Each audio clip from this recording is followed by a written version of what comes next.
Surveillance epidemiologi. Apa saja? Apa tujuannya? Apa saja definisi operasionalnya?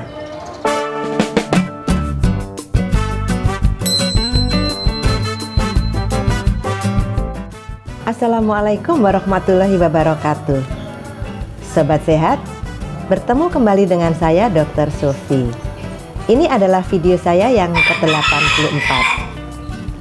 Mulai video 76 dan beberapa video berikutnya akan membahas tentang pedoman P2 COVID-19 revisi kelima yang merupakan lampiran dari Kemenkes RI nomor 413 tahun 2020 tentang pedoman P2 COVID-19. Video saya yang ke-84 ini akan membahas tujuan dan definisi operasional dari surveillance epidemiologi COVID-19. Ini merupakan video ke-9 dari beberapa video yang disiapkan mengikuti alur pedoman P2 COVID-19.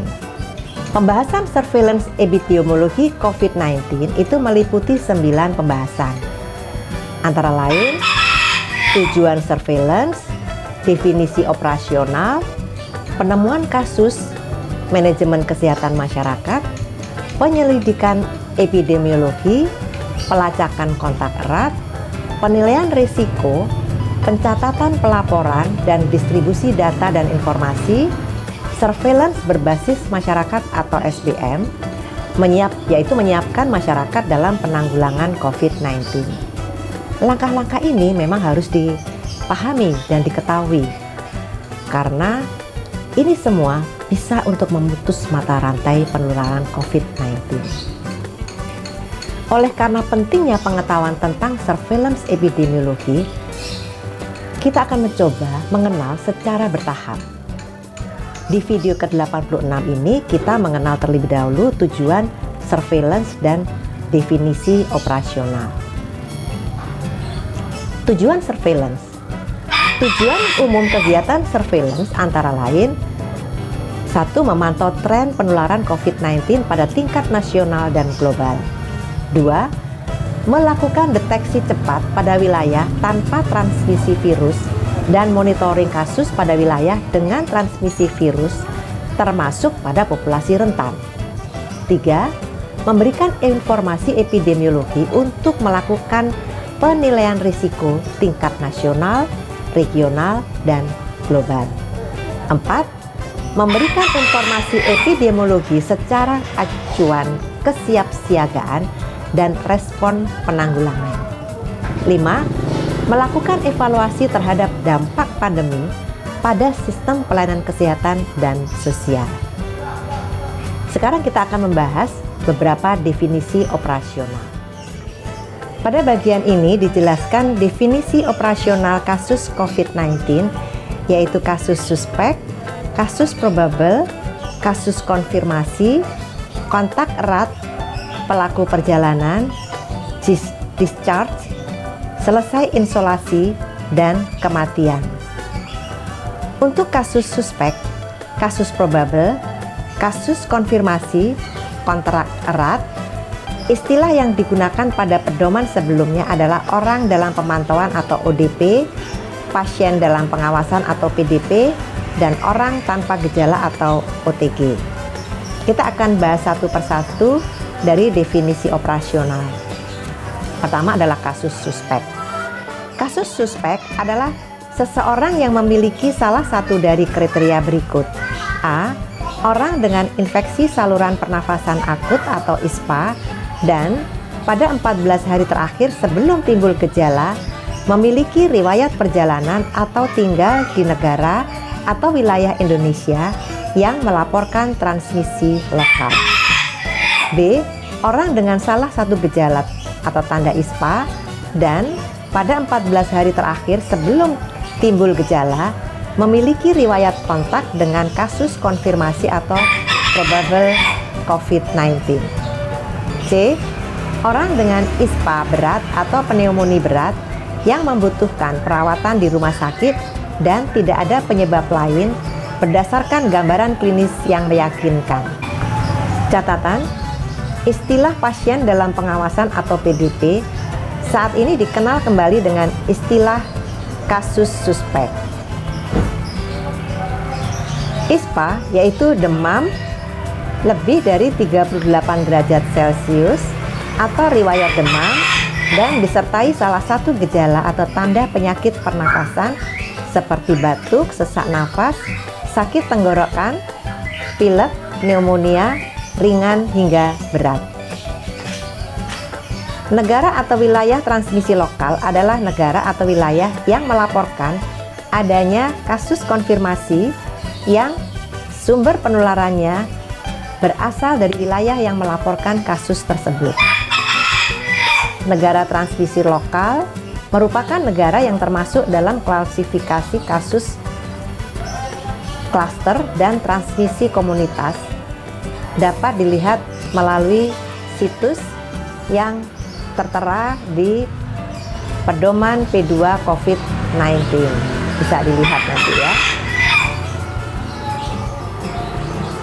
Kemudian definisi ISPA berat dan pneumonia berat dan ARDS dapat dilihat pada tabel 5.1 di bab 5. Selanjutnya kita akan membahas definisi operasional kasus probable. Kasus probable adalah kasus suspek dengan ISPA berat atau ARDS atau meninggal dengan gambaran klinis yang meyakinkan COVID-19 dan belum ada hasil pemeriksaan laboratorium RT-PCR.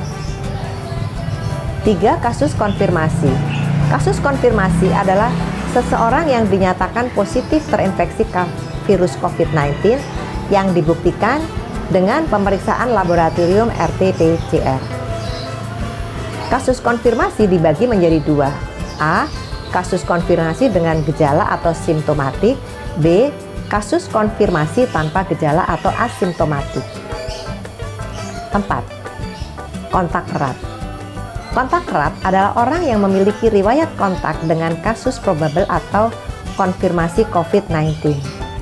Riwayat kontak yang dimaksud antara lain A.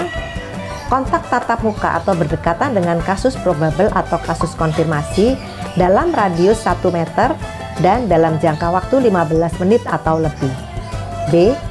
Sentuhan fisik langsung dengan kasus probable atau konfirmasi seperti bersalaman, berpegangan tangan, dan lain-lain. C. Orang yang memberikan perawatan langsung terhadap kasus probable atau konfirmasi tanpa menggunakan ABD yang sesuai standar. D. Situasi lainnya yang mengindikasikan adanya kontak berdasarkan penilaian risiko lokal yang ditetapkan oleh tim penyelidikan epidemiologi setempat. Penjelasan sebagaimana terlampir.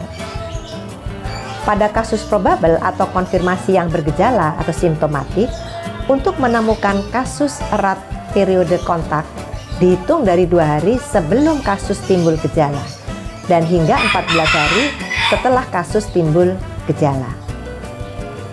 Pada kasus konfirmasi yang tidak bergejala atau asimptomatik, untuk menemukan kasus kontak erat periode kontak dihitung dari 2 hari sebelum dan 14 hari setelah tanggal pengambilan spesimen kasus konfirmasi. Selanjutnya DO yang kelima, pelaku perjalanan. Pelaku perjalanan adalah seseorang yang melakukan perjalanan dari dalam negeri atau domestik maupun luar negeri pada 14 hari terakhir. Kemudian DO yang keenam, discharge. Discharge apabila memenuhi salah satu kriteria berikut. A.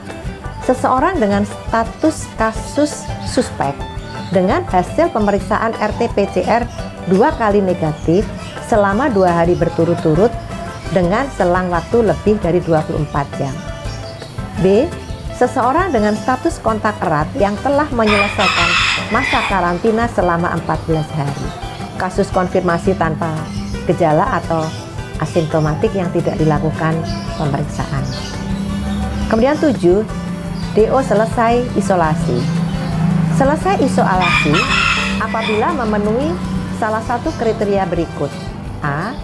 Pemeriksaan follow up RT-PCR dengan ditambah 10 hari isolasi mandiri sejak pengambilan spesimen diagnosis konfirmasi. B. Kasus probable atau kasus konfirmasi dengan gejala simptomatik yang tidak dilakukan pemeriksaan follow-up RT-PCR. Dihitung 10 hari sejak tanggal onset dengan ditambah minimal 3 hari setelah tidak lagi menunjukkan gejala demam dan gangguan pernafasan. C. Kasus probable atau kasus konfirmasi dengan gejala atau simptomatik yang mendapatkan hasil pemeriksaan follow-up RT-PCR 1 kali negatif dengan ditambah minimal 3 hari setelah tidak lagi menunjukkan gejala demam dan gangguan pernafasan. Ketentuan lebih lanjut mengenai kriteria selesai isolasi pada kasus probable atau kasus konfirmasi dapat dilihat dalam bab manajemen klinik. DO yang ke-8, kematian. Kematian adalah kematian COVID-19 untuk kepentingan surveillance adalah kasus konfirmasi atau probable COVID-19 yang meninggal. Sobat sehat, demikianlah telah kita bahas beberapa hal tentang definisi operasional. Dan yang pertama tadi tentang tujuan dari penanggulangan COVID-19. Kita akan bertemu pada video berikutnya, yaitu video 86 yang akan membahas penemuan kasus yang merupakan pembahasan ketiga dari langkah surveillance epidemiologi. Sampai di sini dulu ya. Saya tetap mengundang masukan dari sobat sehat. Silahkan sampaikan di kolom komentar. Semoga selalu sehat. Wassalamualaikum warahmatullahi wabarakatuh.